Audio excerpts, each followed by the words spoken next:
the Dharma, may I attain the state of a Buddha to be able to benefit all transmigratory beings. I go for refuge until I'm enlightened to the Buddha, the Dharma, and the Arya Sangha. From the accumulations I collect through sharing the Dharma, may I attain the state of a Buddha to be able to benefit transmigratory beings. I go for refuge until I'm enlightened to the Buddha, the Dharma, and the Arya Sangha. From the accumulations I collect through sharing the Dharma, may I attain the state of a Buddha in order to benefit transmigratory beings.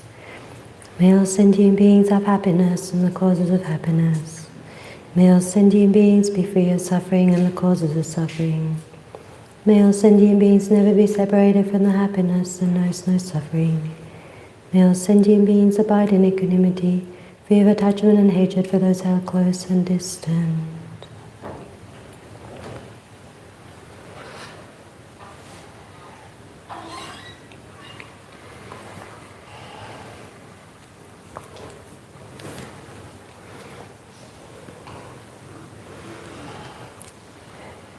Any burning questions from this morning or doubts that came up in your discussion groups?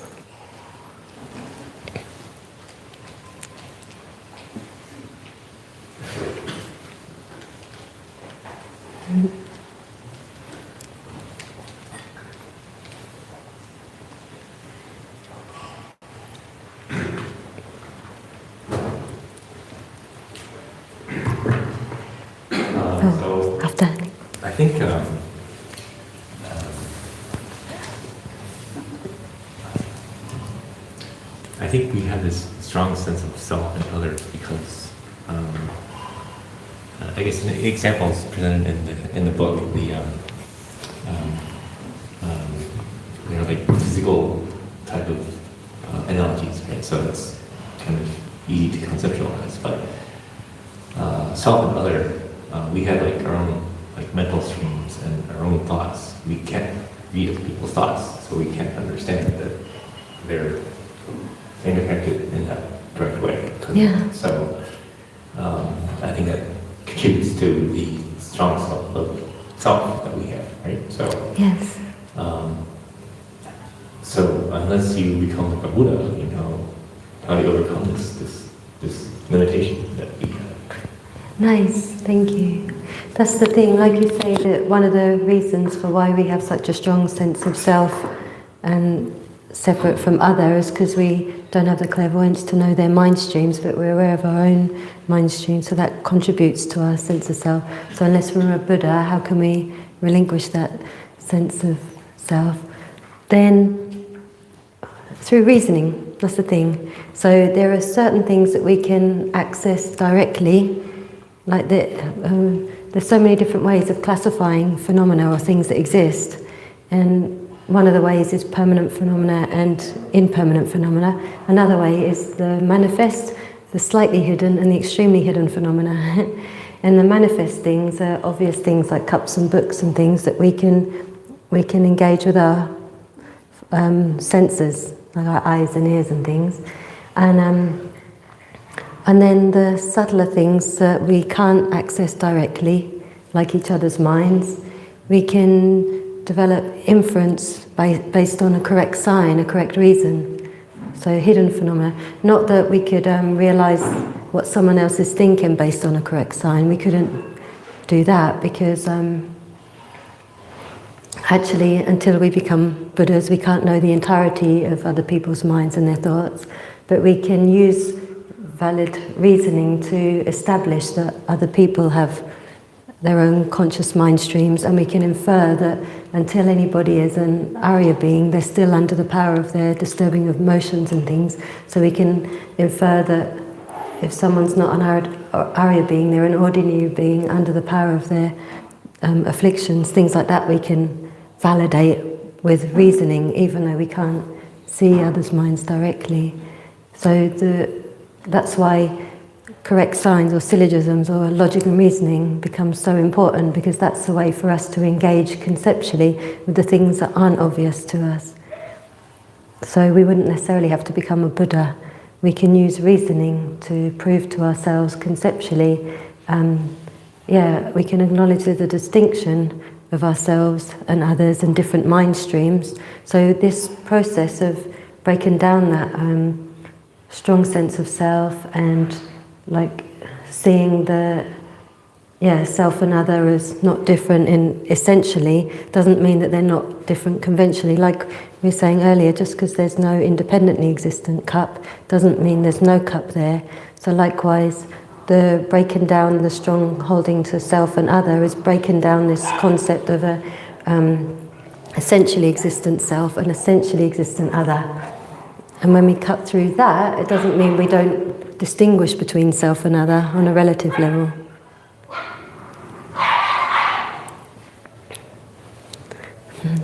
I don't know if that helps. Sometimes when we're discussing, when we're learning and when we're debating and things, more and more doubts come up rather than we get some new information. Instead of it clearing a doubt, sometimes it brings up more doubts. And that's also good as a process. If we get stuck on the doubts, then it's hard to move on to wisdom, but that's a stepping stone to developing the wisdom. So it's good if more doubts come up.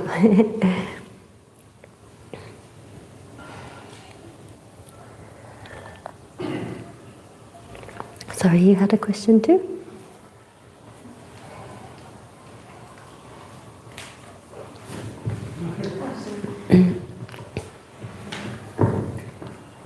It's just it seems like getting the balance between independent, inherently existent, and like nihilism.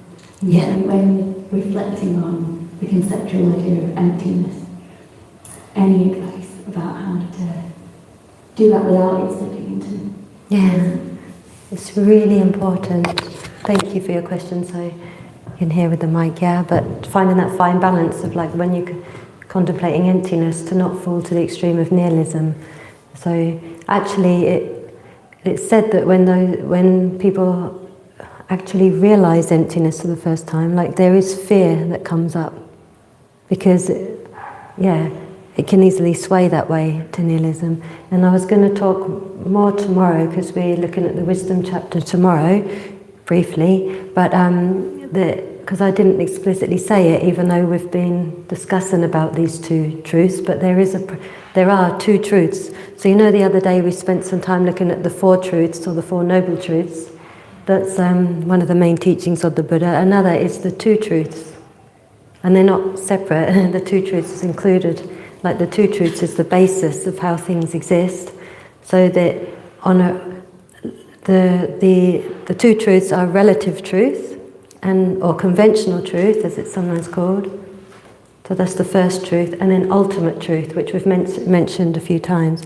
So relative truth and ultimate truth are not separate entities. Everything that exists has those both aspects, apart from emptiness itself. I'll explain that in a sec.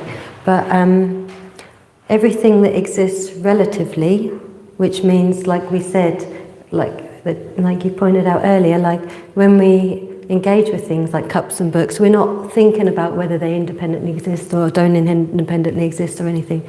Just the basic appearances that we have that have functions and that do, left unanalyzed, we composite conventionally existent things, relative things.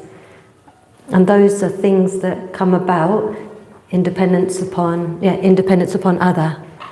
Yeah. So the relative truth of dependent arising, basically. The relative truth or conventional truth of dependent arising. And because all things are dependent arising, there's nothing that's not a dependent arising, then everything that is a dependent arising has this quality of lacking any independent existence. So the emptiness of all dependent arisings, the emptiness of every single phenomena that exists, is its quality or aspect of being, of lacking any independent existence. So if we negate anything more than that, if we negate anything more than independent existence, we've fallen to nihilism.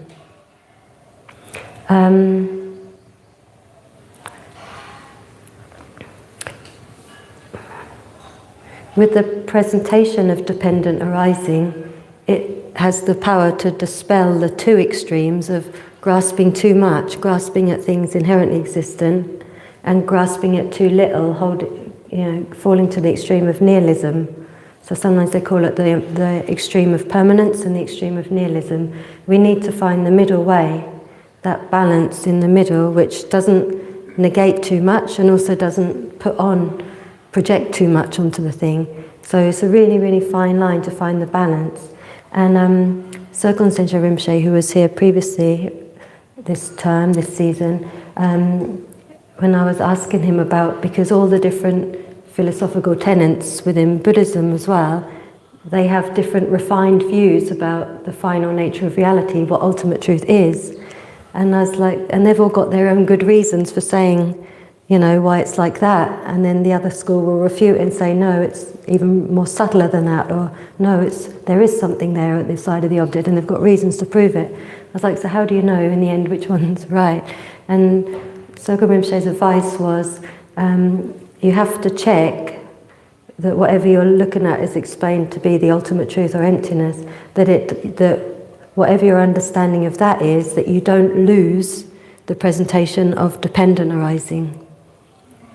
So that can be our guide or our bullmark, that whatever we're exploring in the realm of the ultimate truth, this final nature of emptiness, lacking inherent existence, if our understanding of that causes us to lose the presentation of dependent arising, then we've fallen to the extreme of nihilism. So we have to know well about emptiness and dependent arising so that we don't fall to either extreme.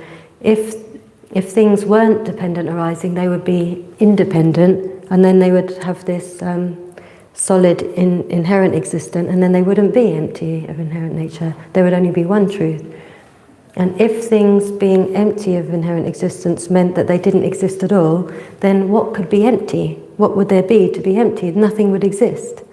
Yeah, but we see that things exist. We can't reject our own existence. We can feel a heartbeat. We know that we're breathing. We can, once we tap into our body in a few moments of presence, we can feel that we're alive in our bodies, right?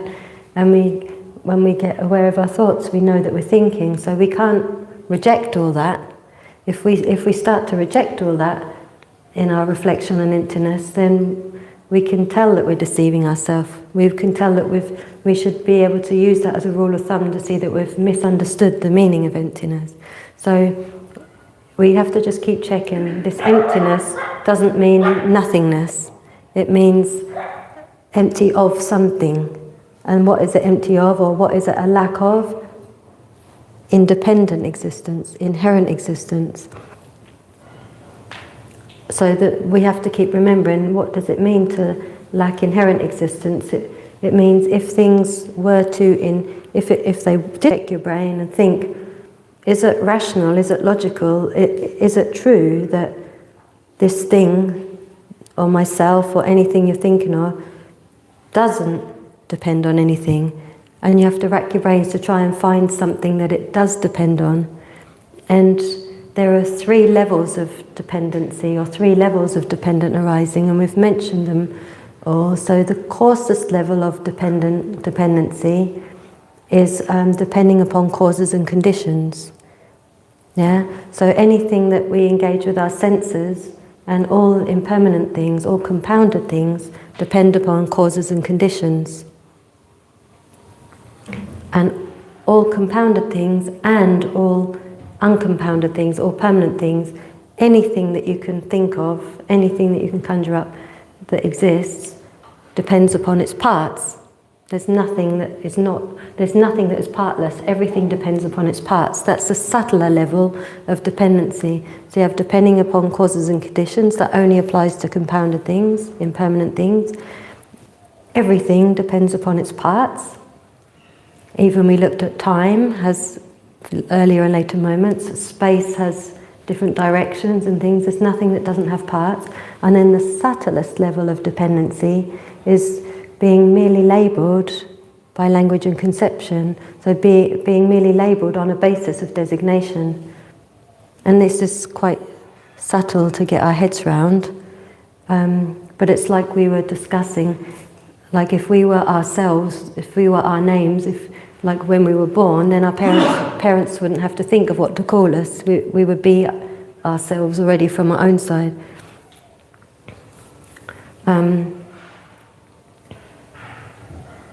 I think I was saying the other day as well, like when looking over the field and seeing a tree and not being able to identify it because I didn't know the name of it. So if that tree was an oak tree from its own side, it would be, it would be coming from its own side, and I wouldn't have to think up or ask someone what it was called. It would already, it would be that from its establishment, and we would know it.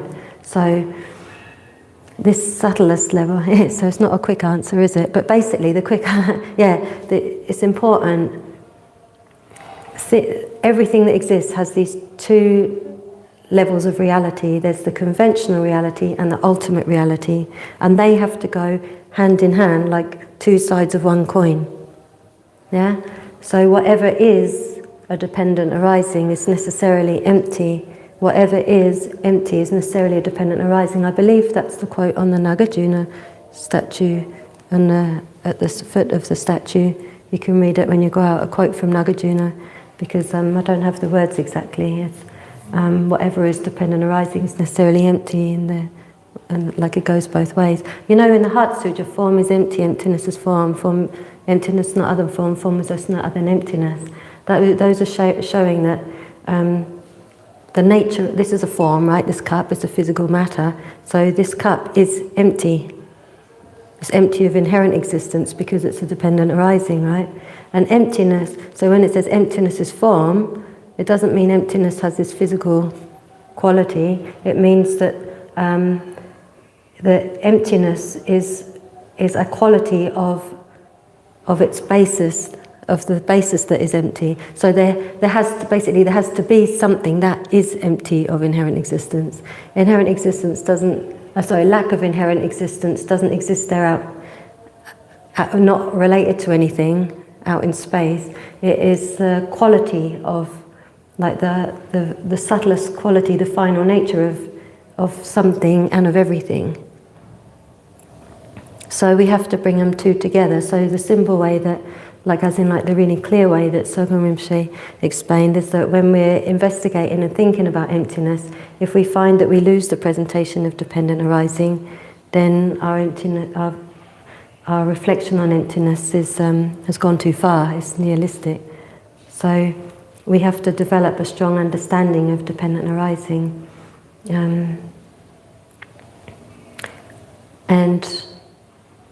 Dependent arising has these three levels of subtlety, so the more we learn about them and understand them, we can start to analyze things and see, what are the causes and conditions of the glasses, what are the parts of the glasses, and what is this, how are the glasses merely labelled by name. That's because that subtle level is what we did with the analysis earlier, when you mentally dissect the glasses, which part of the glasses that we're looking for the glass's-ness within it, or the cup-ness within the cup. That's when you're looking for something to exist solidly, inherently, independently from the side of the glasses. And when you analyse and look for it and you lose that, that's when you find the lack of inherent existence of the glasses. That's when you find the ultimate nature or the final reality of the glasses. But that lack of inherent or independent nature isn't nowhere. It's on the basis of, this is the basis, which is empty, the glasses, right? So when it says emptiness is form, that's emptiness is the nature, is the ultimate nature of form. So they're described as a single entity. Yeah? Like we have a quality of being impermanent, right? We see our bodies aging and changing in time. So the impermanence is a quality of us. It's part of our nature.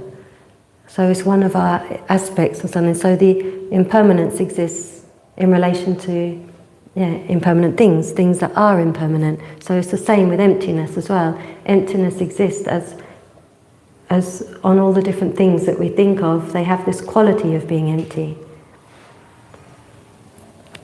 I'm quite sure I can't explain it so clearly, but it's okay. We're just exploring this reality now, and we keep on exploring it. And thank you for bringing it up, because it is something that we really need to go into again and again and again. So I'm speaking about this in response to your question, but also because it needed to be clarified too. So thank you very much for bringing it up.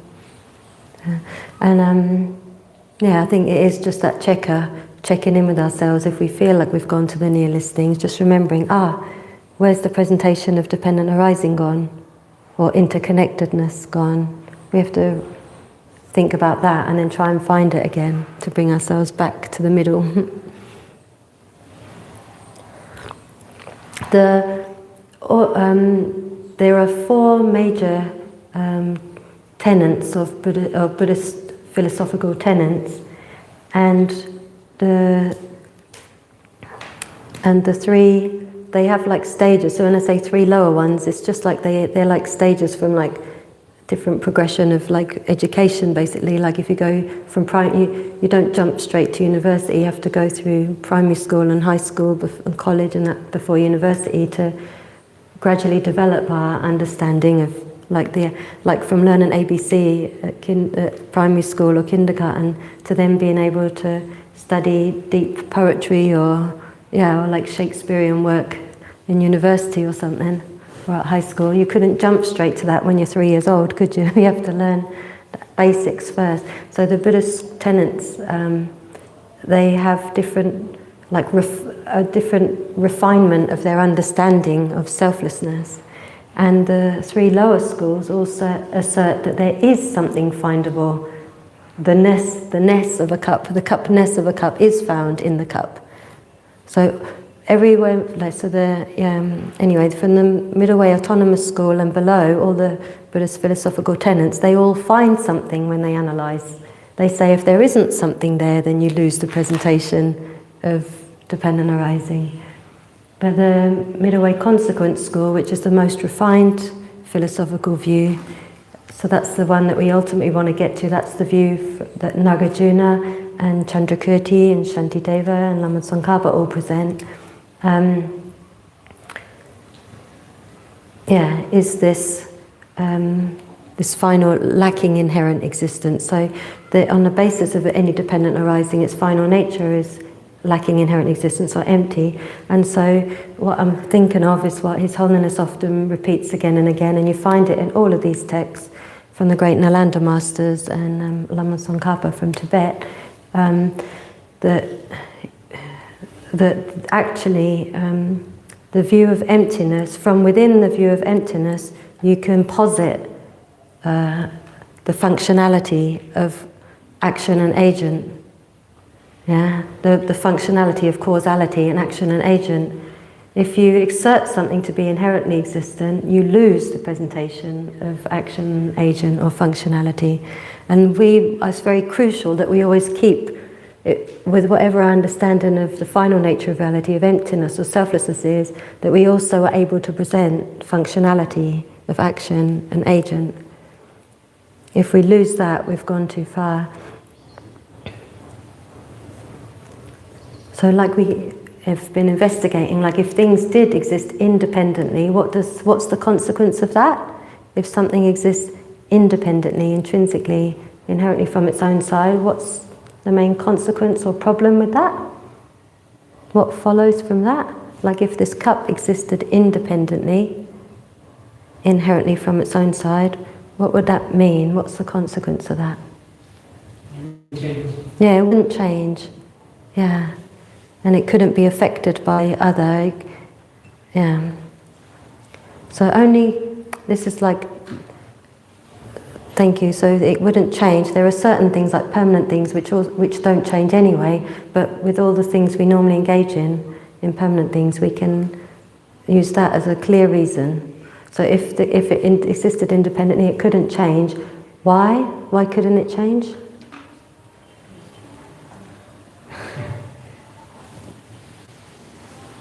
Why couldn't it change? Why couldn't the cup change if it was independent?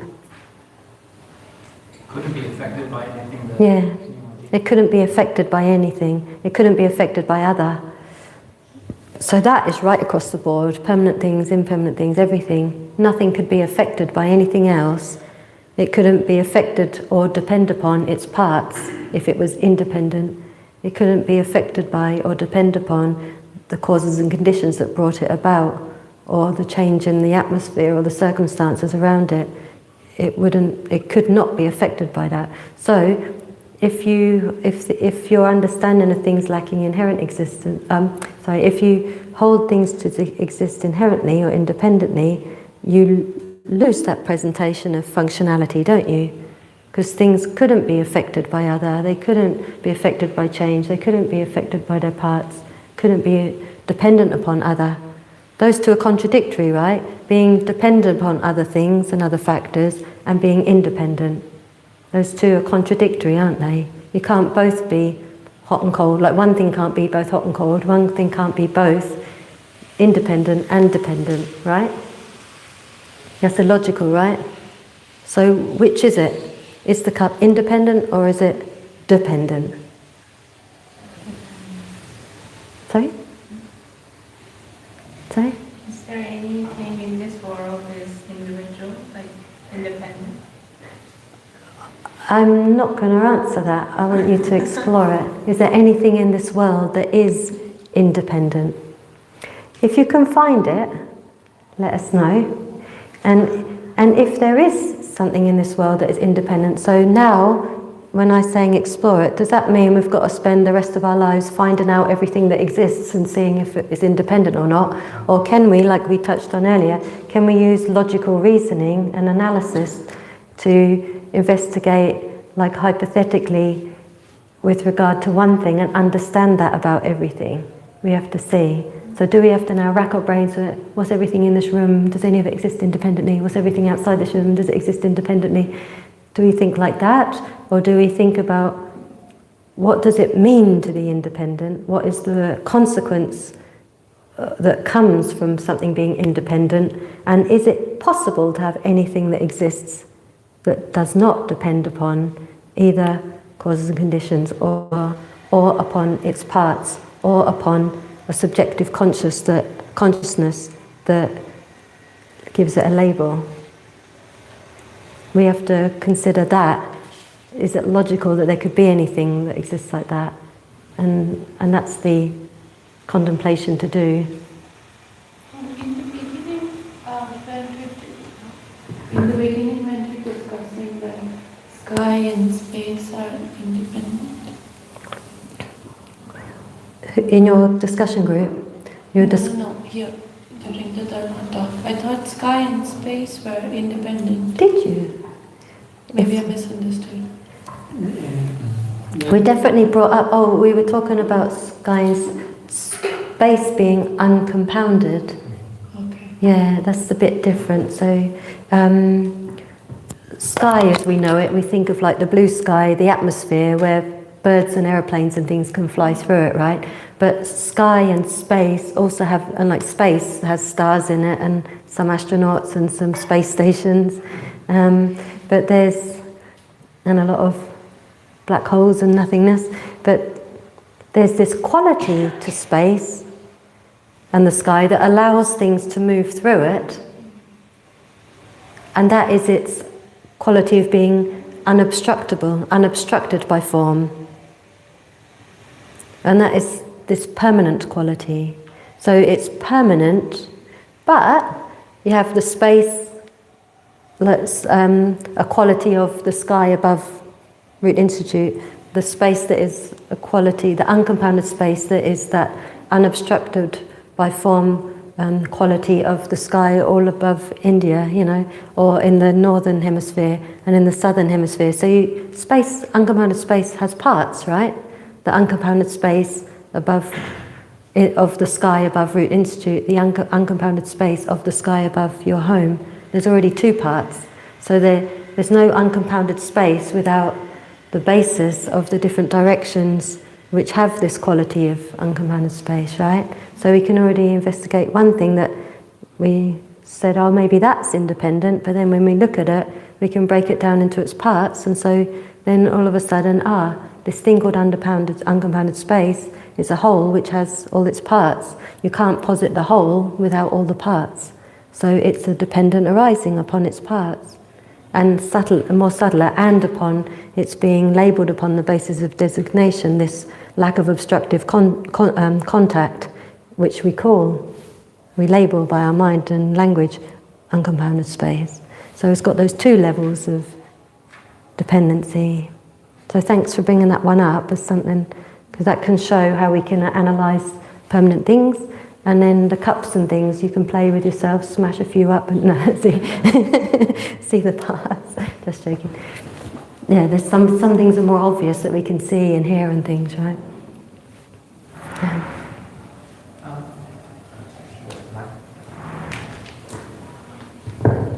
Thank you. It's I found this topic fascinating. It's kind of the core of everything. Yeah. But there's something you mentioned around contradiction, which I wanted to touch on, I guess, because there's a way of comprehending form and emptiness and the duality of it that I've been taught that looks to it's just, and maybe it's a linguistic trick, but it's just about getting our heads around it, and it looks to essentially let go of the idea of non-contradiction. So, we're kind of embedded with this assumption that one thing cannot be true and a contradictory thing cannot also be true at the same time. There has to only be one thing that's true. But that assumption, I think, is grounded in form. It's grounded in the kind of the version of reality that's the kind of functional version of reality, not the ultimate version of reality. When we look at things from ultimate reality or the emptiness side, if all things are arising from that kind of single emptiness, there's no distinction between them, then contradiction, things can contradict because they're just different representations of the same thing. They're not really contradicting. And I guess it's a way that, we work in our tradition to just allow both to be true. You allow both something to be, dependent and independent, or allow it to be both of ultimate reality and conventional reality at the same time, even if there is a contradiction in that, and you just hold that contradiction and go, well, my mind is limited and perceives a contradiction, but actually it's okay. We don't have to have non-contradiction. That's just a kind of a convention of conventional reality that we must not contradict, but actually contradiction is kind of fine and comfortable if you can sit with it, which is hard to get your mind around, but once you do, then I feel like the rest of the kind of the conventional and ultimate starts to make a lot more sense. I'm not sure your thoughts on it. Okay. My thoughts are we have different views about it, and maybe it's a different presentation in different traditions. But the thing is, with the different philosophical presentations and explanations, they're posited in dependence upon the people for whom who can make use of them, and if that understanding helps you get closer to understanding the nature of reality, then that would be suitable for you. Like I was just saying, the different tenets of Buddhist philosophy, from the Great Exposition Sutra School, Mind-Only School, Middle Way Autonomous School, and Middle Way Consequence School, they all have a process of refinement in their understanding of the views. And I remember I said the other day, like when the Buddha taught the first turning the wheel, he said, actually from form until omniscience, all phenomena have a self. And then in the Perfection of Wisdom Sutras at Rajagir, the Buddha taught that from form up into omniscience, everything lacks, or everything is selfless, lacks inherent self. And then in the third turning of the wheel, the Buddha distinguished between some that do and some that don't. And then we said, does that mean that Buddha was confused, or was he lying here and there? But actually, the reality of that is the Buddha was teaching according to the different dispositions and tendencies and inclinations of the people who were before him at the time Buddha taught them, so that they could access and engage the path and get there and start to work with that and refine their understanding. So these different presentations can be, can they're not all the Buddha's final intent, and I'm not saying which one is the right one or wrong one. Of course, from what I've been learning from Nagarjuna's philosophy, this presentation seems to be the one that is explaining the Buddha's intent. At the time, in the sutras, there is a, what's the word, like a, not a premonition, I've forgotten the word, like the Buddha prediction. The Buddha predicted the birth of Nagarjuna. I don't have the exact words in my head, but he predicted the name of this child and the place that he would be born, and 400 years after the Buddha walked on this earth, this person would come, and he would be the one who would be like the second Buddha, who would hold the actual view of the Buddha's intent. And so the philosophy of Nagarjuna, which is elucidated in these texts, is explaining this, this balance of these two truths. Now, from the perspective, I mean, who am I to explain? But from my own understanding of how this is explained, within ultimate reality, there is non-duality. There is dualism fades away. There is only emptiness. But in a normal framework, there is the conventional reality and the ultimate truth, and these two are not contradictory. These two go hand in hand. These two are mutually complementary. You know, if you have one without the other, you can't have one without the other. These two go hand in hand. But on a conventional level, like light and dark, like when we turn on a light, it dispels the darkness, right? So in any one place where you expose the light, the darkness is immediately dispelled because they have contradictory functions. So in any space where you shine the light, the darkness naturally disappears, right? So those two are seen to be contradictory in their functions. You can't have on one base, those two can exist fine. You can have light and darkness, but not in one place at the same time, on one base. Like, we can have love and we can have hatred, both, but we cannot have it in our mind towards one object at the same moment. It's that because those two minds have contradictory mode of apprehension. And likewise, and this is why wisdom is the direct, and the wisdom realizing the final nature of reality is the direct antidote to the root of our samsara, in ignorance grasping at a self. It's because they have a directly contradictory mode of apprehension. If they did not, that wisdom wouldn't work to abandon or uproot that ignorance. So in the presentation, to my understanding, in the way it's explained in the text, is that, you know, this contradictoriness, it's not like it's a necessity that someone put there, but it is just the nature of certain things to be mutually contradictory, and that's why the more hot you put in, the more hot you put on the cold dissipates. Because they can't abide together in the same place. There's a whole presentation actually in the philosophy about relations and about contradictions. There's these different refinements of them. So it's used a lot in the Nalanda tradition of philosophy. So I'm guessing with the Zen tradition, maybe they access it in a different way with a different presentation for people who that really suits their minds as well. And yeah, I think that's all I can share with us. Thank you.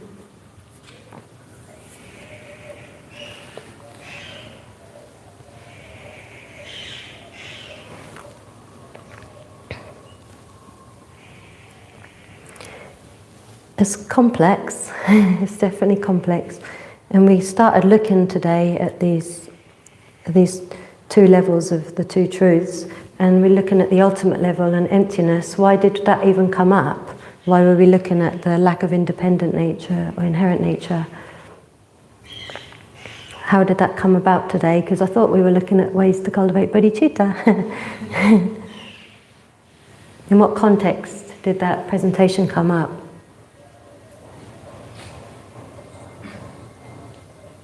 Or did I go off on a tangent? Or did it have some relevance to what we've been looking at? No, I was just asking about when it came to emptiness. I was like, well, how do you... I just mentioned it. Oh, that was in your question now, but because we talked about it this morning. Yeah, we talked about it this morning, yeah? That's why the question came up about emptiness and nihilism now. So yeah, you were right to bring it up now. But why did I bring it up earlier why did it come up? I didn't bring it up, sorry. Why did it come up in, yeah.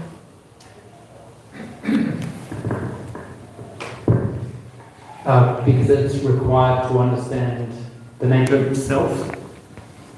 Why? Because if we lack any inherent existence, or existence from our own side,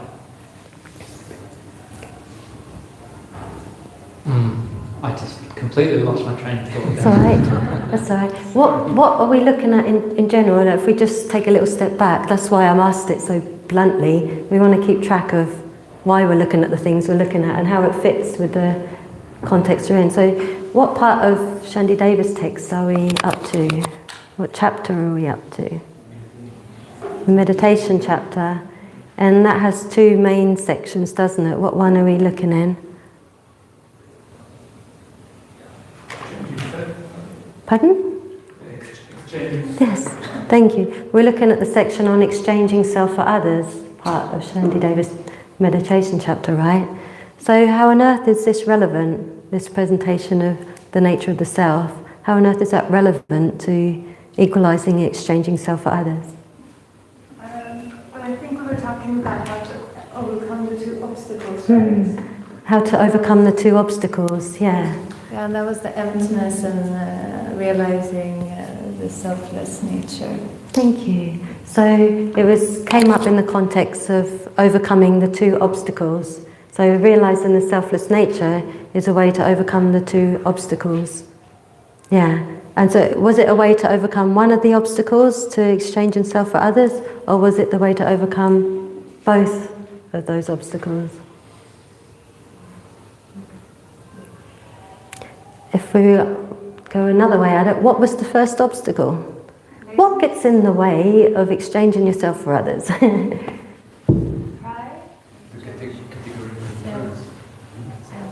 Laziness and pride are problematic in many ways, but this was very specific, the one I think I just heard you. The categorical differentiation between Yeah, the categorical differentiation between self and others. So in our minds we distinguish between me and you.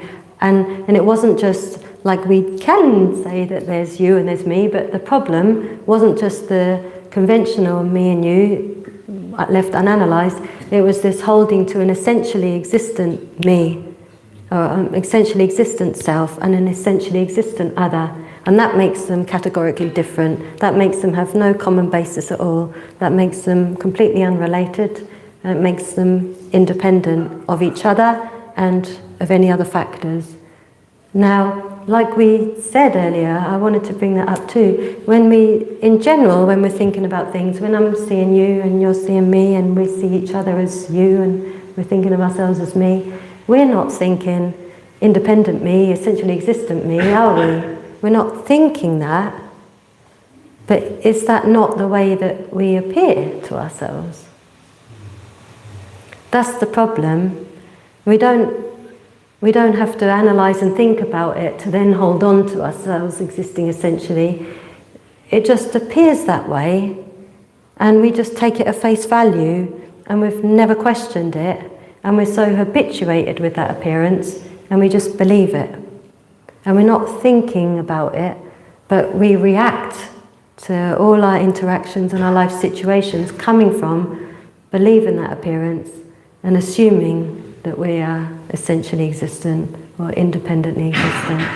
And that's the problem. So that is why I wanted to share with you, this is why we go into these things. It's not to create all these problems. It's not like, actually, the Master Chandrakirti points out in his Entering the Middle Way, and I know that these other masters do, and I can't remember exactly where, so I'm not going to say and guess, but they point out that the Buddha, and they also say Nagarjuna, didn't teach this philosophy of emptiness and selflessness just to, for academic, for fun, academically to be really intellectual and that. Didn't come up with this superior, to have a superior philosophy or something. It was out of compassion for transmigratory beings, meaning the suffering sentient beings that, deluded by our confusion about reality, we perpetuate our suffering and transmigrate from life after life, birth, aging, illness and death, again and again and again, because of this wrong-holding. And so the Buddha and Nagarjuna, they conveyed these deep, profound teachings on emptiness out of compassion. So it's not to have a sophisticated philosophy, not to be academic and like to look down on anyone of that, or to confuse everyone just for the fun of it. It was out of compassion to help us break through our root of all our problems. So when we understand that, that can also help us to be receptive for this, because we might go, oh my flippin' heck, it's so complicated, and I was doing just fine as things were, and I wasn't going around, thinking that things are independent anyway. But actually when we recognise that that's due to our beginningless ignorance, we can't help it, that's just the way things appear to us, everything appears to us, and then we've just assumed that's true for so long that we engage with the world and each other, and all our afflictions pop up because of that mistaken appearance, and us buying into that mistaken appearance. And so these teachings on the subtle nature of reality, of course they're hard to go in, because we're coming from a place of this beginningless ignorance, which really, when it hears that it doesn't, that its object is mistaken or wrong, when ignorance is being, so when we're hearing these teachings on the nature of reality, our ignorance it's like being exposed, and it doesn't, like our ego flares up, it doesn't want, it's resistance to it, finding out that it's mistaken. So it doesn't want to hear that, and so we've got to go through that filter when we're hearing these teachings from Nagarjuna, from Lord Buddha, of course, and Shantideva and Lama Tsongkhapa. We're hearing them through the filter of our ignorance, and that's why it kind of knocks us over at the start, and again and again and again. But when we can analyse again and again the interdependent nature of things, how things are dependent arising, this is why Lama Tsongkhapa wrote a praise to Lord Buddha, these extensive many verses, and it's usually called the praise of dependent arising, but it's actually a praise to Buddha Shakyamuni for teaching dependent arising, because when we understand dependent arising, that is our key, that is the access for us engaging and understanding emptiness. If we try and jump straight in to understand this subtle nature of reality, it's hard to get at it, but we can get at it easily through dependent arising, through understanding that presentation.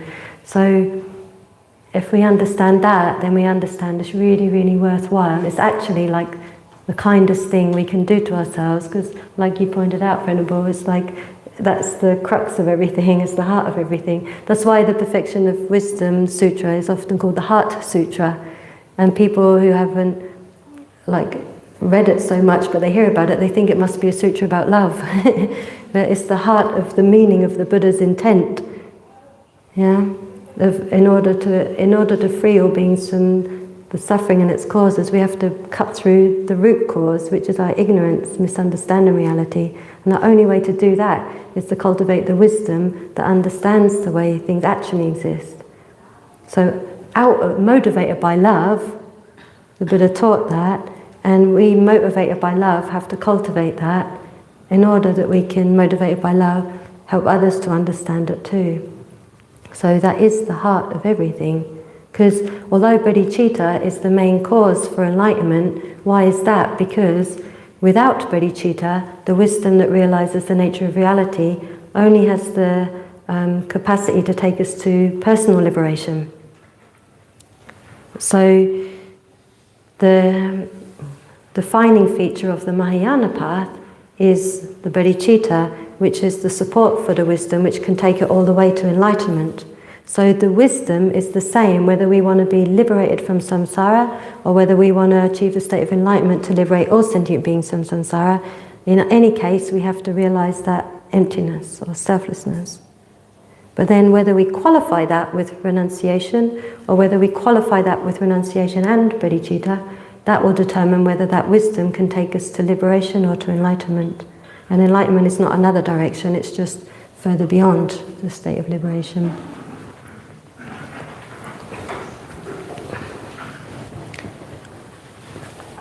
I really appreciate what you said these days.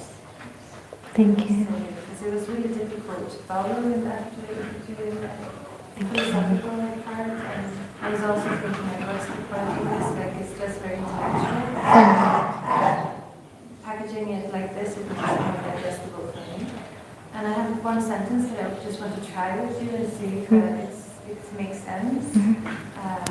Because talking about categorization, and, I mean the word obstacle makes sense to me, but categorization, I think you also said separation, and this word separation makes more sense to me. So could you just summarize that emptiness is the logical way to understand that we're not separated? I would say that interdependence is the way, or dependent arising is the way to realize that we're not separate, I would say. Okay, so not the topic of, but emptiness is independent. Yeah. I'm just trying to simplify the sentence as much as possible, so that it. So emptiness is the way to understand. I see what you mean now, because the way to overcome that obstacle of that sense of separation is to understand, that we lack that essential difference. So you're right, yes. So and which that lack of essential difference is the empty nature of it. So yes. I'm just trying to grasp what you're Yeah. talking about. Great. Thank you. Thank you too. I'm ready for next chapter now.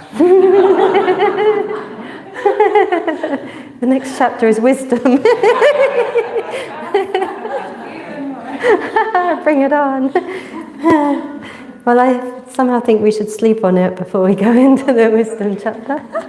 Digest it a bit more and keep, we can keep playing with it. I was going to wait till tomorrow to talk about the two truths, but in your questions, it's just really touching that you're engaging with it so much, because I'm not assuming I understand any more than you, and I don't know how much all of you have studied or haven't or contemplated and all these things. There's no assumption with that, but I'm coming in with a little responsibility of sharing, and I don't know how well it's coming across, but the way that you're all engaging with it so much and the discussions seem really fruitful, because you really get to the point, and when you feed it back in the question and answers, I can see you really taking it to heart. And every day I'm saying it's something we really rejoice about, celebrate, and when we dedicate at the end of the day, because it's really rewarding to have that mutual exchange of sharing. And it's not an exchange from me to you, it's an exchange from Shantideva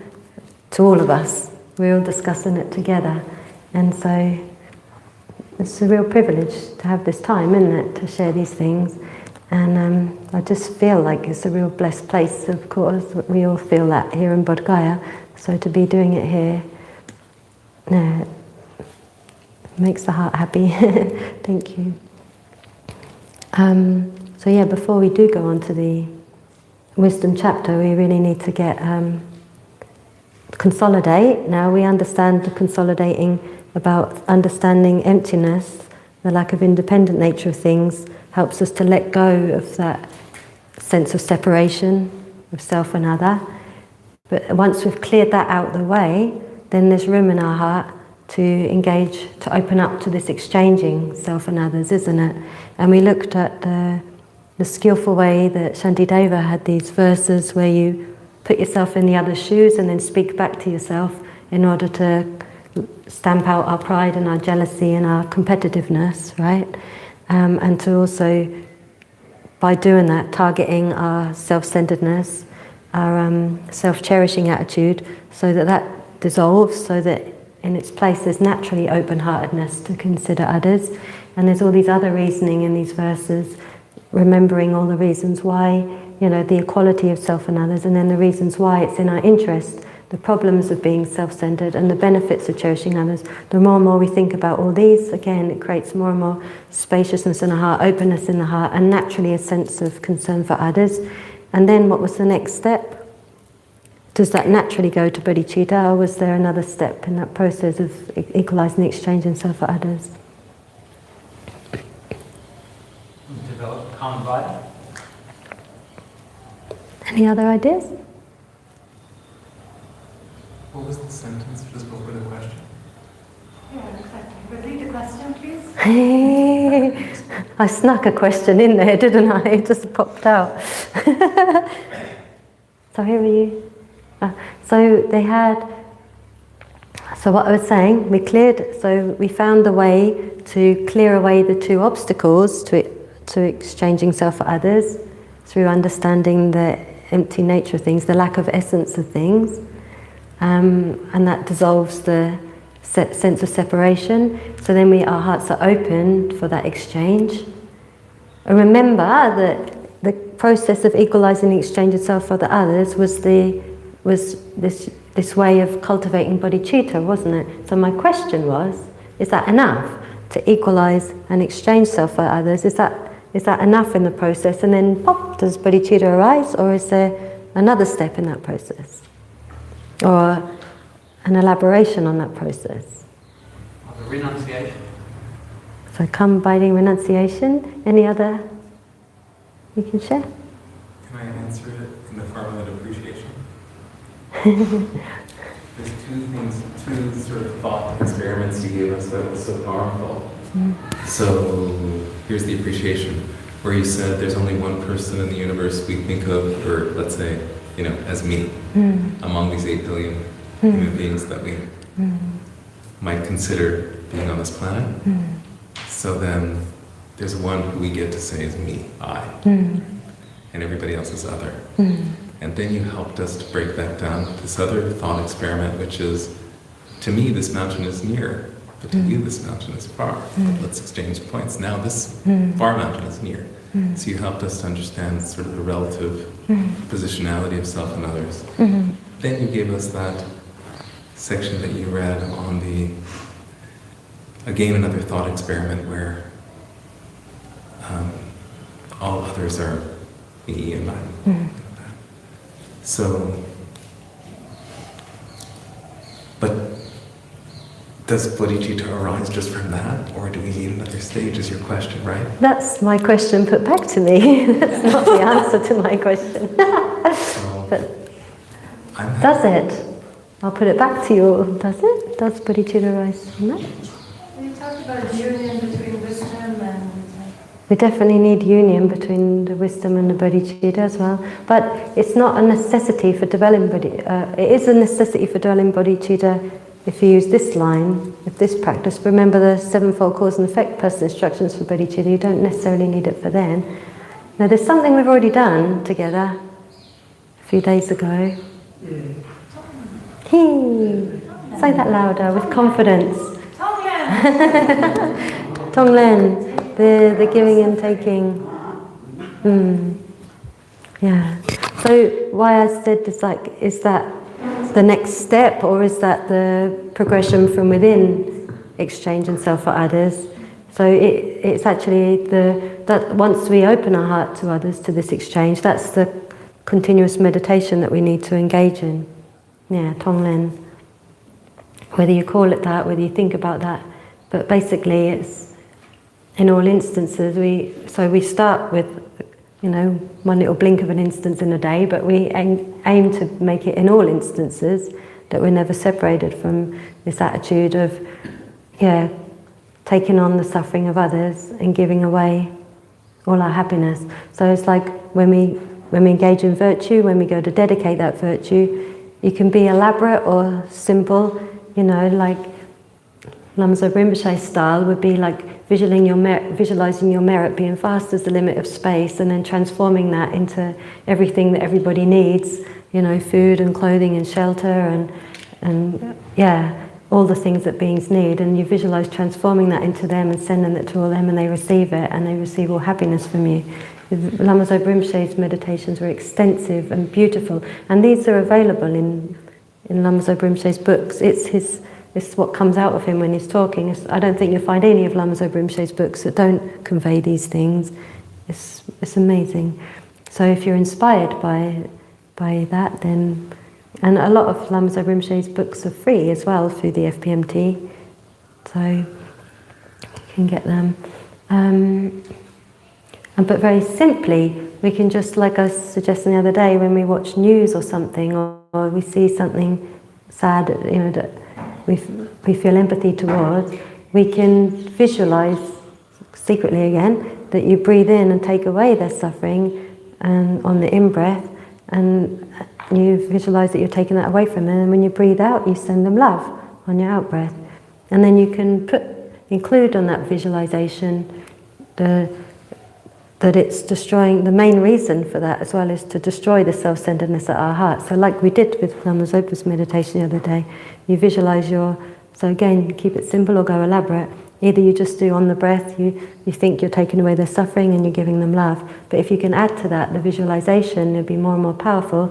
So you visualize the suffering as you're taking it away from them as black smoke, because that's something you can visualize that's getting less and less from them and going more and more into you, but not taking it to your heart. You take it to the self-centeredness and you visualize that as a rock, and then, and then that explodes when you take in the smoke of the suffering, and then in its place is our open heart of loving kindness, and you visualize that as white, healing, blissful light, and then you send that out on your out-breath, and that's the meditation on love. So the receiving is the compassion, and the giving is love.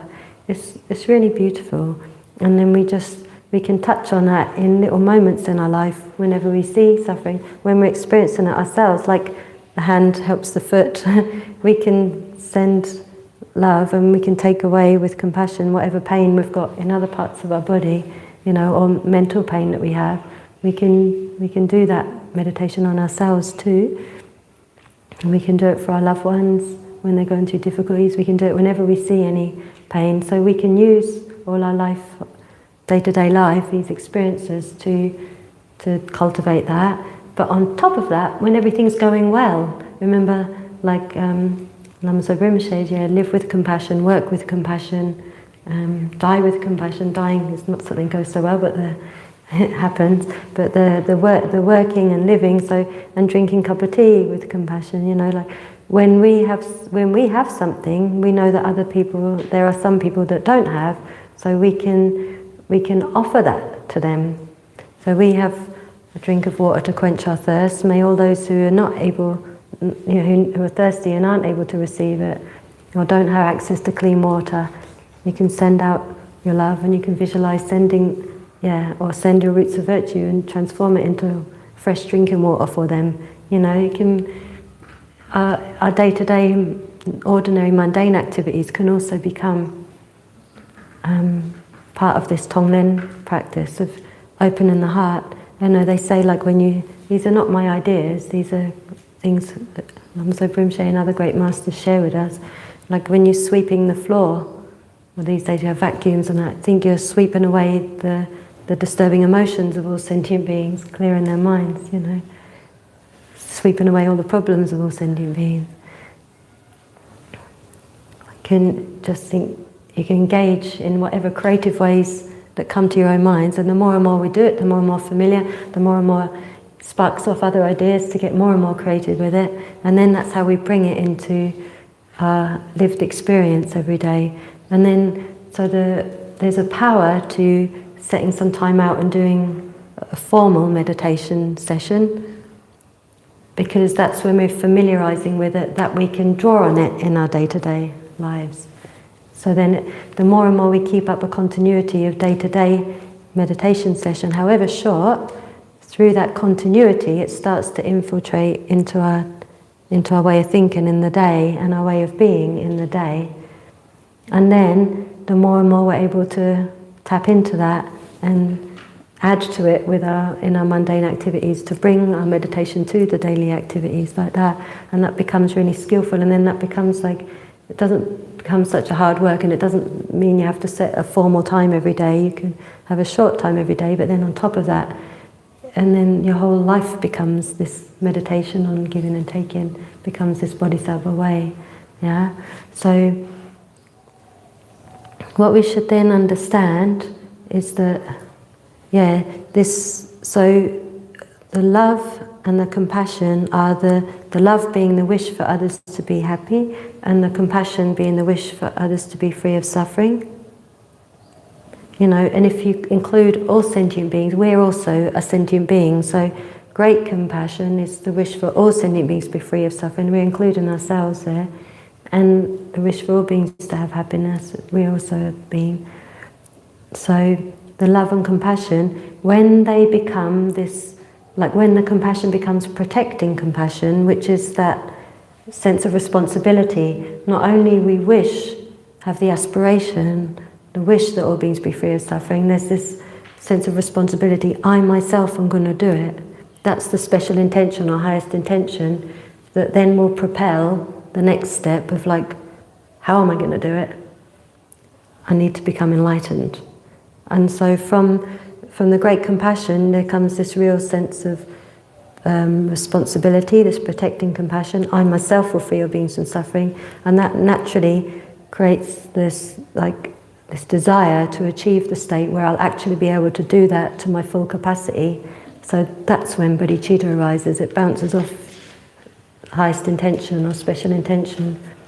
So there's no bodhicitta without great compassion, and special intention, which is in the middle, is none other than protecting compassion. It's a type of compassion, it's not separate from compassion, it's just this one that takes responsibility. And so then what we need to know is, what is bodhicitta? How do we distinguish between compassion and bodhicitta? And maybe we have a little break, and maybe we come back and, not maybe, let's do that. Let's come back at 5:20, just have 15-minute break, stretch our legs, and come back at 5:20, and we'll talk a little bit about bodhicitta.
Okay. So looking at bodhicitta, what's this bodhicitta, this resultant? It's not the result at the end of the path, it's the resultant mind that arises from these reflections on equalizing, exchanging self for others, and the meditation on Tonglen and special intention gives rise to this bodhicitta. So what is bodhicitta? What differentiates it from compassion? So this mind of bodhicitta is the result of that process, but it's not the result at the end of the end goal. That's the main cause that will bring about the resultant enlightenment. So we did give the brief definition for bodhicitta the other day, bodhicitta being the mind of enlightenment, or the awakening mind. The awakening mind in Shantideva's text is translated. It's the same word in Tibetan but different English translations. So this mind of enlightenment is, remember the other day that we defined it as the mind possessing the two aspirations. And so the mind possessing the two aspirations doesn't give us much clarity, right? But that's just an abbreviated form that we can hold on to. What's bodhicitta? It's the mind possessing the two aspirations. Or what's the mind of enlightenment? The mind possessing the two aspirations. So what are those two aspirations? It's the wish to free all sentient beings from suffering. That's the first aspiration. The wish to free all sentient beings from suffering. And then the second aspiration is the wish to attain enlightenment. The wish to attain enlightenment, or the aspiration to attain enlightenment. So bodhicitta is the mind that possesses those two aspirations, but bodhicitta itself is not either of those aspirations. And when bodhicitta possesses those two aspirations, it doesn't have them both at the same time. Remember we said one is the causal aspiration, the cause of bodhicitta. So, what are those two aspirations again?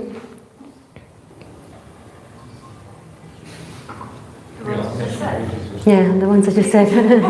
Feed it back to me. Yeah, the wish to free all sentient beings from suffering is one aspiration. And what's the next one? The wish to attain enlightenment.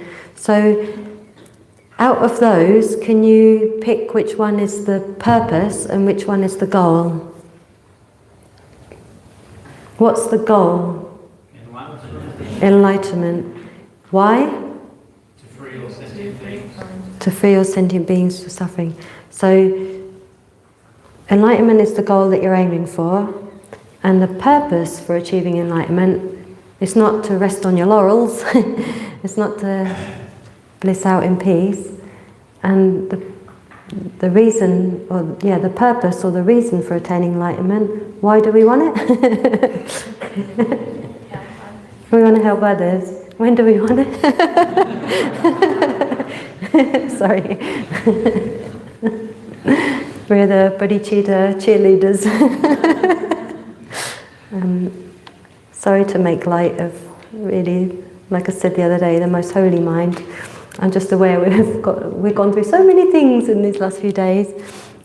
Probably I've overloaded. It's not very skillful, but just rolled into all these things. But bodhicitta is really important to understand, so because that's the whole purpose of this text, and so. Bodhicitta is the mind possessing these two aspirations, but like I just said, it doesn't possess them both at the same time. It doesn't have them both at the same time. So one is the goal to achieve enlightenment, the aspiration to achieve enlightenment, and one is the purpose for achieving that goal. That's the causal aspiration, the wish to free all sentient beings from suffering, right?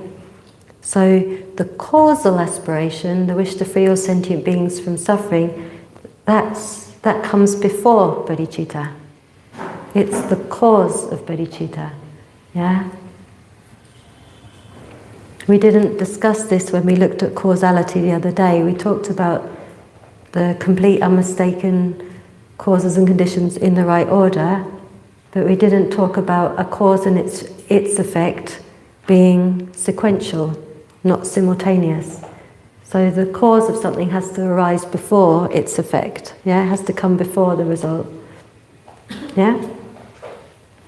So, which we already understand on both the ways to bring about bodhicitta, the sevenfold cause and effect personal instructions, and this equalizing exchange in self for others instruction. There were steps that led up to this result of bodhicitta, weren't there? And compassion, which is the wish to free all beings from suffering, preceded bodhicitta in both of those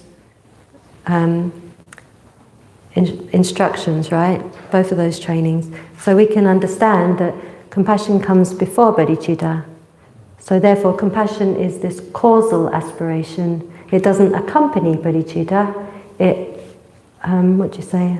Like it, yeah, propels bodhicitta and it gives rise to bodhicitta. It's the cause that precedes it. It's the direct cause that precedes the bodhicitta.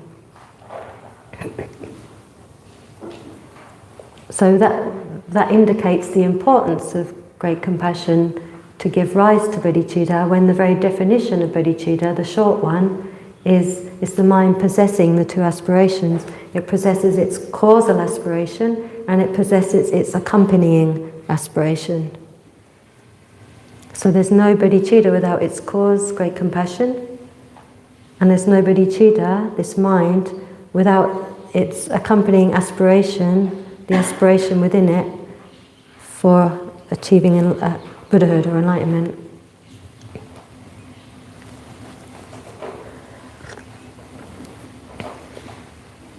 And the other day we touched on this differentiation between consciousness and mind when we talked about main mind and mental states or mental factors, right?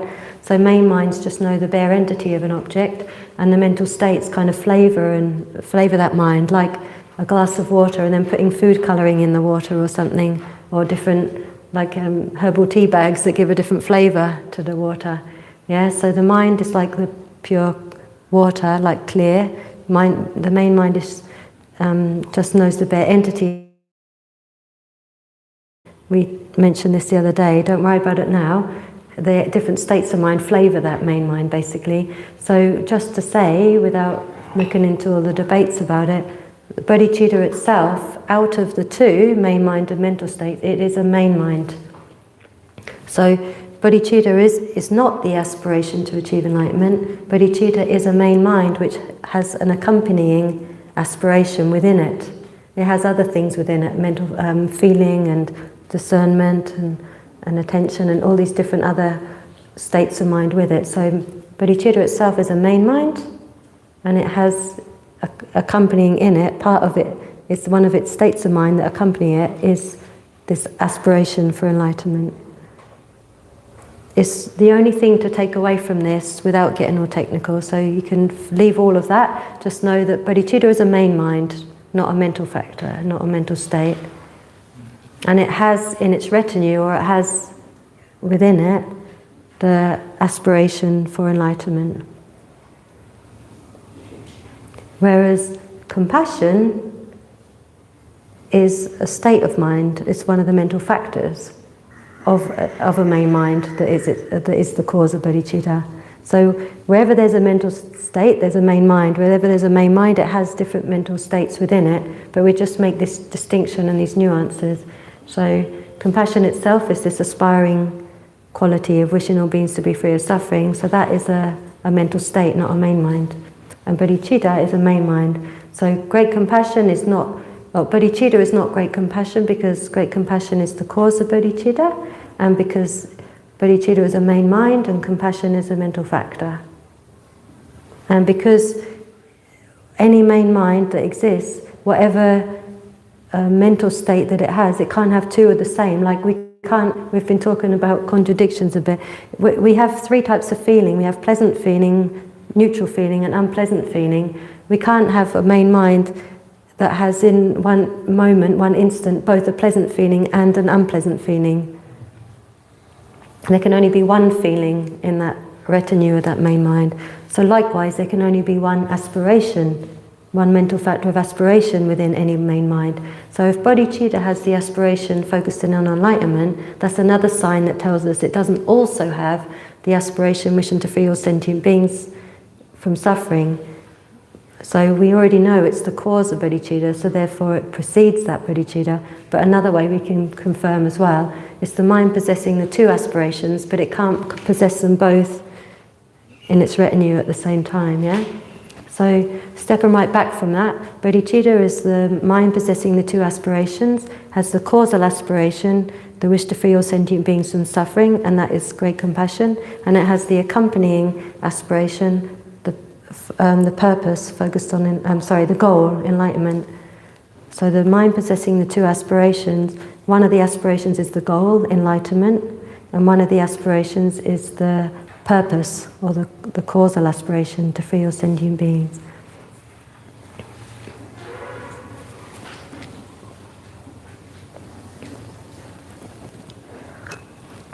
When we understand that basic introduction to bodhicitta, then we can see how, like we've been discussing, so in order to achieve that mind that's striving for enlightenment, because it requires so much work that to actually achieve enlightenment, you have to be really motivated to want to, what's the reason for aiming for enlightenment, then this great compassion, wishing to free all beings from suffering and its cause.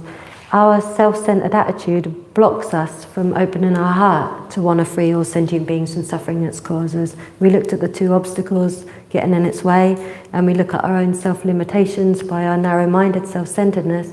So it's so in order to open our hearts to this great compassion, it requires this exchange of self for others, which comes from this recognizing the equality of self and others.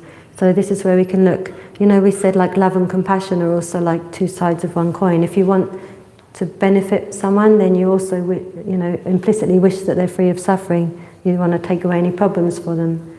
If you want a being to be free of suffering, you naturally wish them to be happy. Love and compassion are like different nuances or different aspects of, if you want to benefit, you also want them to be free of suffering. They're two different qualities. But you kind of, if you want the best for someone, that means within that you want them to be well and be free of problems, right? So hopefully you can see how, why bodhicitta is the result of that process of equalizing and exchanging self for others, and then cultivating the actual exchange with the Tonglen practice. You can see how that leads to bodhicitta, and so why, can you see how it leads to bodhicitta? Like they're not two disjointed things, are they? If the wish, the causal aspiration, the purpose for achieving enlightenment is in order to free all sentient beings from suffering. So why do we need to attain enlightenment to do that? Why isn't it okay to why wouldn't it be, if we had genuine, deep wish to free all sentient beings from suffering and its causes, why is our current state not sufficient? I don't think we can carry everyone's pain if we're in this state of existence. So one reason we can't carry everyone's pain if we're in this state of existence.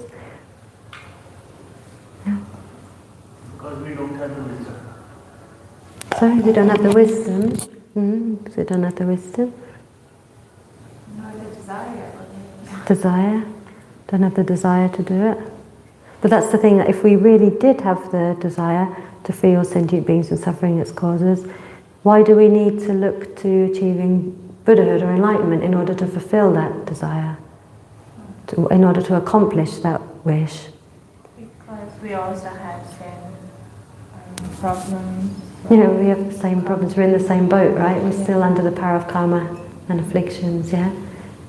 So we're limited in our capacity to do that, right? And if that's the best we got, then we just muddle through. But there is a state where we can render ourselves able to, because the state of enlightenment, how does the state of enlightenment fulfill that purpose of freeing all sentient beings from suffering? Because it's a state of perfect wisdom, which knows the reality the ultimate truth exactly as it is, and it knows this wisdom also knows the diversity of all things, the inclinations and capacities, and tendencies of every living being. So it has this wisdom that clearly sees the needs and the capacities of everyone.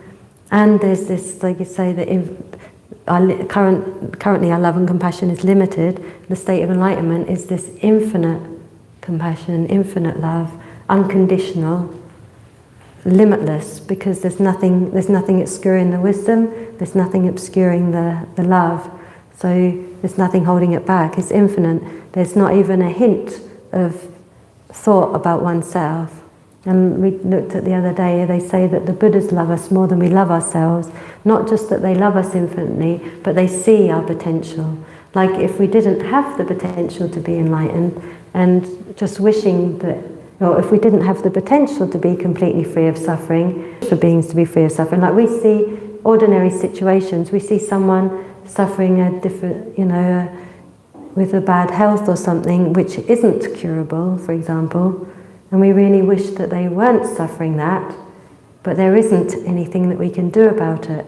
So the wish that they be free of suffering has a limit, because we can't actually overcome that suffering. Whereas in this temporary situation, ultimately you can, like in future lives or things, but when the Buddhas, or when we're enlightened, we will know, like the Buddhas know, that not only they wish that we be free of suffering, but they know that we all have the capacity to become free of suffering, because we have the capacity to overcome the cause of suffering, because the cause of our suffering is based on ignorance, and we have the capacity, we have the seed of wisdom, so we're able to overcome that suffering. So the Buddhas know that, not just intellectually, like we can get an understanding of, because they know that in its totality, not only they know we have the capacity, but they know all our inclinations and our tendencies and our capacity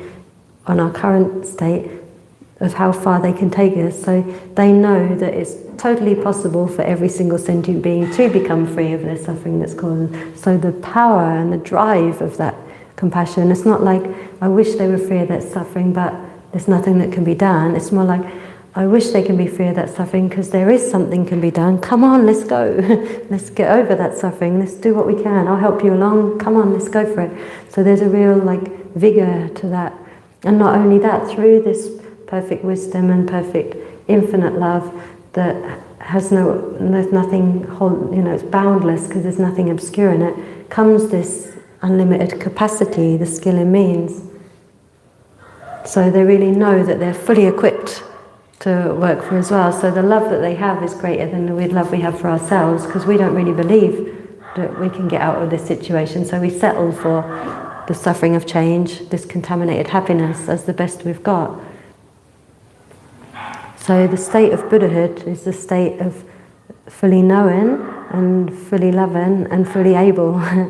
So they're really, it's like there's a great energy behind that love that they have for us, the wish and that compassion, wishing us to be free of suffering, because they know that with their guidance along the way we can be. Which is different, isn't it, to just wishing that someone be free of a pain that they're stuck with. When there's a wishing, it's like active, and there's, because you can see a way to remedy it, so there's a different drive behind that.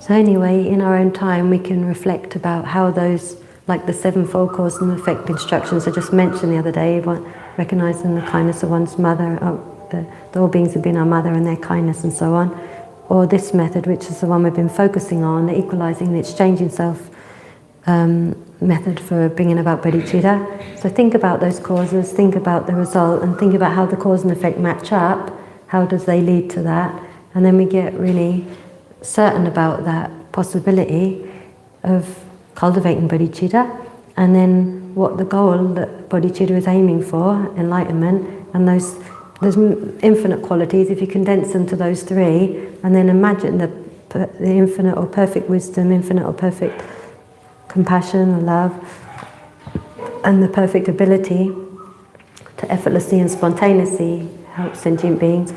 If you reflect on that result and how that can accomplish what's driving that bodhicitta, the wish to free all beings from suffering, then you get a really clear path in your mind. You get a really clear goal in your mind and a way to start moving towards that goal. And then once bodhicitta has been cultivated, that itself isn't the result in enlightenment that it's aiming for. Then there's all the training in the 6 perfections to bring that about, you know, and like you can condense them into this training in morality and in concentration and wisdom. If we go with this whole 6, there's generosity, ethics, patience, choice, effort, concentration and wisdom. So then there's the clear path of the training we need to engage in and refine in order to bring that enlightenment about. And then you've got the whole path in your hands, and you get really clear about that and sure about that, and then you can align, you know, direct our life to try and start to bring any of that into being. Yeah. And then whichever verses in the different texts that we study that help to inspire us or help to instruct us on how to cultivate each of these stages and how to enhance them, how to bring them into our day-to-day life, then that's our own personal journey to do once we get really clear about the goal and about the main steps on it, and then that's how to bring that into the here and now. So, yeah, that's what is encompassed in this amazing text. There is a longer definition for bodhicitta, but I didn't want to bamboozle you with it. I'm not sure it's so beneficial to do it right now. Maybe some of you are familiar with it. But the gist of it is that it has these 2 aspirations, the one that impels it or propels it, the causal aspiration, wishing to free all beings from suffering, and then it's like, how am I going to fulfill that? Then bodhicitta arises, must achieve enlightenment, the goal, the aspiring mind, aspiring to enlightenment. So the mind possessing that aspiration is actual bodhicitta. And we meditate on that in training our mind to cultivate bodhicitta, but it is not yet fully qualified bodhicitta. When we meditate on these steps, and then we meditate on this wish that is aiming for enlightenment and for that purpose of all sentient beings, so the final mind is that aiming for enlightenment, when that becomes like second nature to us, they say like when it arises like without effort, when it comes like our second nature, then that's actual bodhicitta. And at the moment that it becomes like spontaneously arisen, like when it becomes through familiarity, when it becomes our second nature, when it doesn't require coarse effort to make it arise, then that becomes a path. It becomes the first moment of the Mahayana path. And from that moment, all the virtuous minds in our continuum like nourish and support each other, and they all become a path. They're all aspects of the Mahayana path. So that's when you really start with the Gati Gati Paragati Parasangati Bodhisattva, it's the path of accumulation. The moment you have this uncontrived, this spontaneous bodhicitta arise, that's when you achieve the Mahayana path of accumulation, and then all your qualities just increase tenfold and support each other, and you go, firing ahead then. So we can check our own minds. When we're meditating on bodhicitta, it's not actual fully qualified bodhicitta yet. It's our training to give rise to actual bodhicitta, it's our familiarizing with it. But when it comes our second nature, when it arises spontaneously like that, then we're actually a bodhisattva. We've actually entered the bodhisattva path. Bring on the day. Maybe you already all are, and you're just helping me along to... But yeah, that's what we're aiming for. What's the metaphor, the traditional metaphor for compassion? The experience of feeling compassion for all and the feeling or the experience of bodhicitta for all. What is that difference? How is it characterized? How are the two experiences characterized differently? So a metaphor for compassion and bodhicitta. Want to run? There are many different metaphors for both.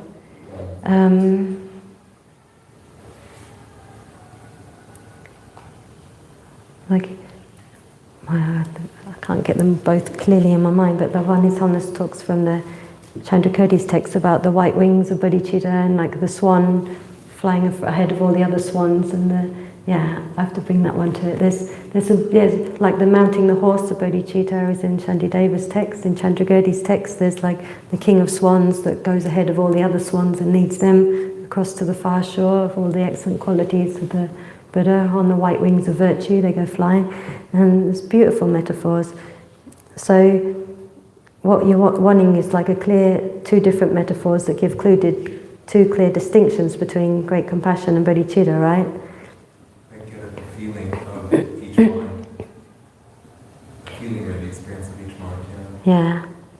Well, the thing is, because usually we mix the two, like, and in English, we always say, like, I want to achieve enlightenment for the sake of all sentient beings. Like in the refuge and bodhicitta prayer, I go for refuge until I'm enlightened to the Buddha, Dhamma, Sangha. For the accumulations I collect through practicing giving other perfections, may I attain the state of Buddha in order to benefit all sentient beings.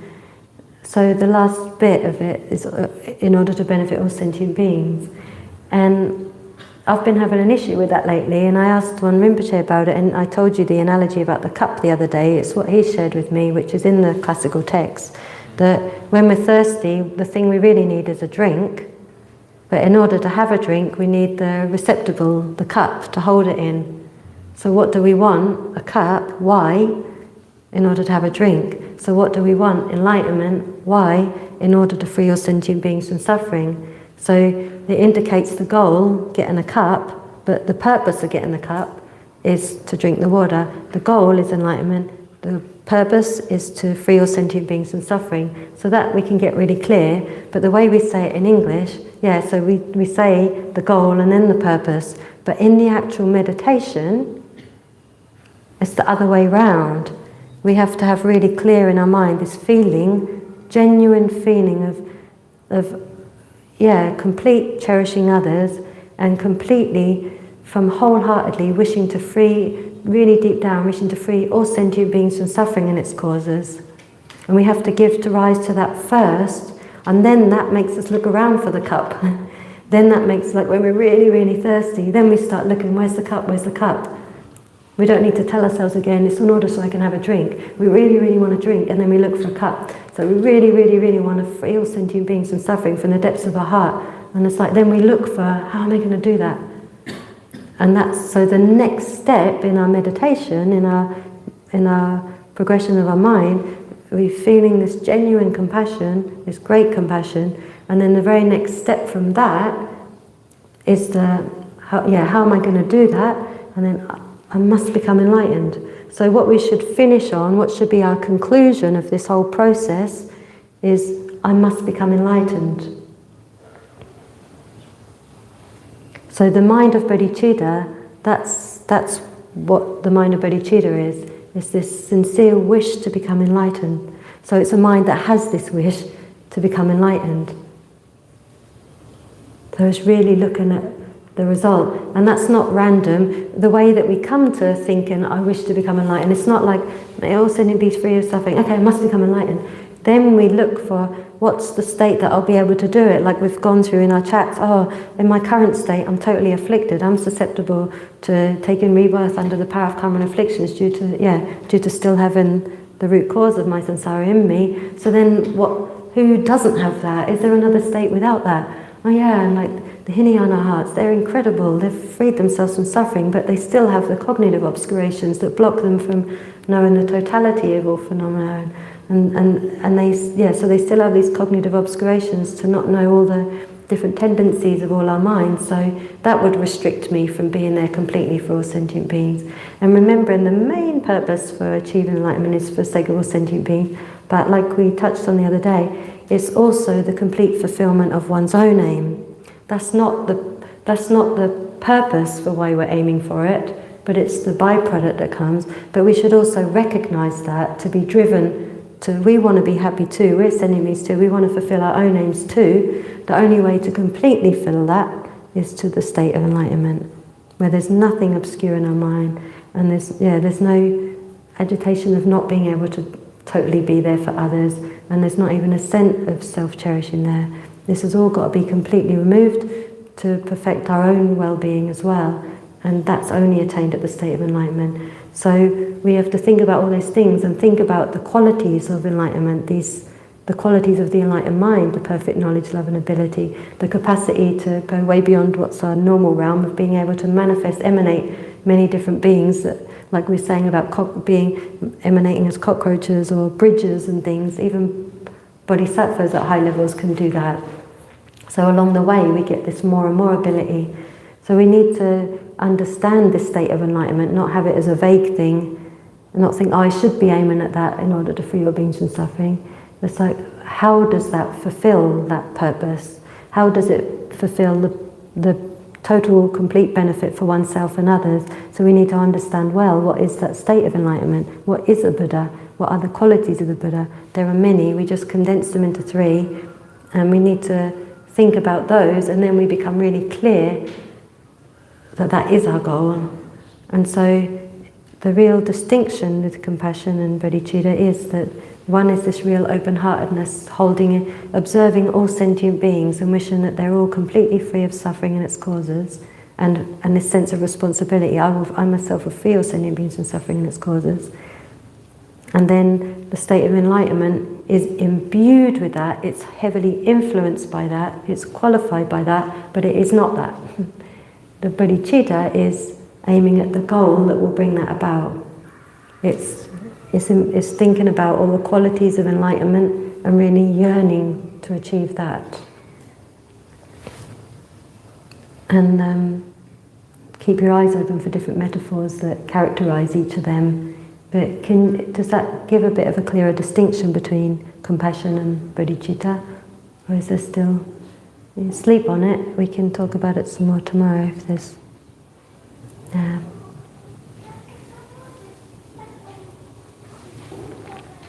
Any more questions before we close for this evening?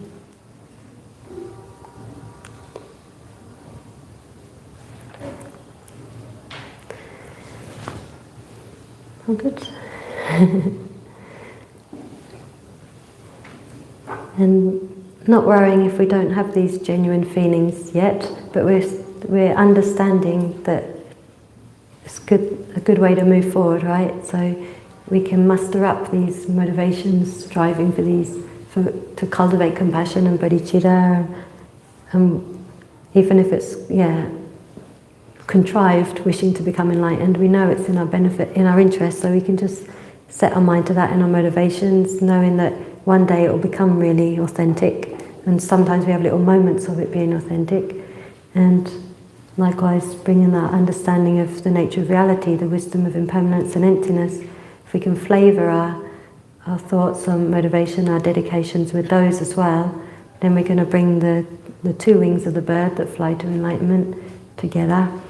And so, to spend a moment now dedicating any positivity, any merit, any virtue in our efforts in trying to understand. We really went deep today with selflessness, emptiness, and with the exchange of self for others, with these really incredible verses of the mental gymnastics of exchanging self for others. So any effort that we've put into understanding this and trying to keep up with it, and that's all going to ripen as virtue, as pleasant experiences in the end. And we don't want those pleasant experiences to be wasted just by a moment of happiness in the next life.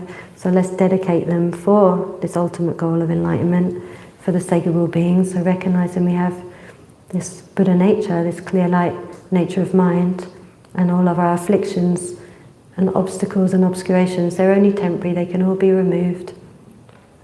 We have the means to do that from within with our own wisdom and compassion.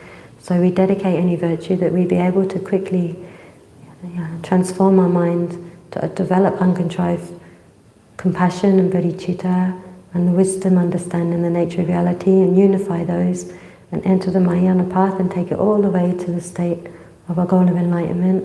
And not only us, so by virtue of our merits here and now, we dedicate for our own enlightenment, but not only that, may each and every single sentient being, vast as the limits of space, also be able to actualize their full potential of enlightenment too, as quickly as possible. And on a temporary level, may we our efforts be, and the virtue from these efforts be a contribution to world peace, to alleviation of wars and natural disasters and sicknesses and all the pain in the world. And we can dedicate with these beautiful verses from the dedication chapter of Shantideva, but there's a few that may even be in this retreat book that His Holiness recites every day. So the Bodhisattva prayer, let's do it together if we can find it.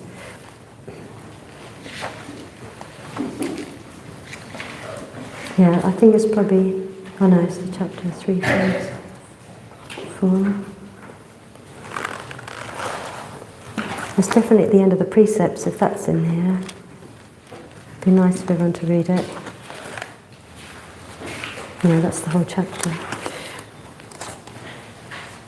Are the precepts in here? Yeah. Page 38. Thank you. Thank you very much. So if you turn in the retreat book to page 38, there's a few of the verses from this way of the Bodhisattva that His Holiness recommends us reciting, and also recites himself. And they're just so beautiful. So we can visualize all of our merit and dedicate it for each of the meaning of each of these verses. So page 38 in the retreat prayer book. May all beings everywhere, plagued by sufferings of body and mind, obtain an ocean of happiness and joy by virtue of my merits. May no living creature suffer, commit evil, or ever fall ill. May no one be afraid or belittled with a mind weighed down by depression. May the blind see forms and the deaf hear sounds. May those whose bodies are worn with toil be restored on finding repose. May the naked find clothing, the hungry find food. May the thirsty find water and delicious drinks. May the poor find wealth, those weak with sorrow find joy. May the forlorn find hope, constant happiness and prosperity. May there be timely rains and bountiful harvests. May all medicines be effective and wholesome prayers bear fruit. May all who are sick and ill quickly be freed from their ailments. Whatever diseases there are in the world, may they never occur again. May the frightened cease to be afraid, and those bound be freed. May the powerless find power, and may people think of benefiting each other. For as long as space remains, as long as transmigratory beings remain, until then may I too remain, to dispel the suffering of transmigratory beings.